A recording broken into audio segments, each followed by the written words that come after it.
what's the most efficient setup if they want to do a podcast? Is it just using their own booth, interviewing people virtually? Could they set up something outside of their booth? What would you suggest? It's kind of a loaded question because it depends on what you're going for, right? Of course, it depends on the aesthetic you want. Do you want it to kind of have a cool background, right? In that case, you might want to rent a studio, which I know we'll talk about at some point. But I would say the good thing about being a voiceover artist is you already have a lot of the tools, right? So that's the great part. You already have a lot of the tools that you need, which is awesome. That's a great starting place. You probably already have a great mic that you use, a great audio interface, a great space to record in. So definitely take advantage of those tools, because what I've learned is people typically get stuck at like the recording or the editing of a podcast specifically. So I would say figure out how you can easily record and easily edit that podcast. And there are some tools. So I actually have a few props with me. I have, okay. this is a We Rodecaster love Pro. This makes it really easy to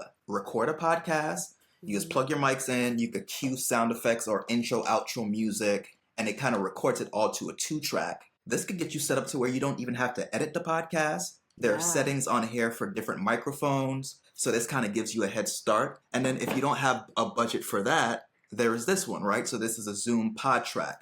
This one is 4 mics in. There are sound pads and you can do kind of the same thing. So again, this will get you like 90% there without having to do a whole bunch of editing. And the recording aspect is really simple, because if we're talking about a DAW, I mean, some voiceover artists might be familiar, but depending on the voiceover artist, you might not be, right? So this really simplifies the process.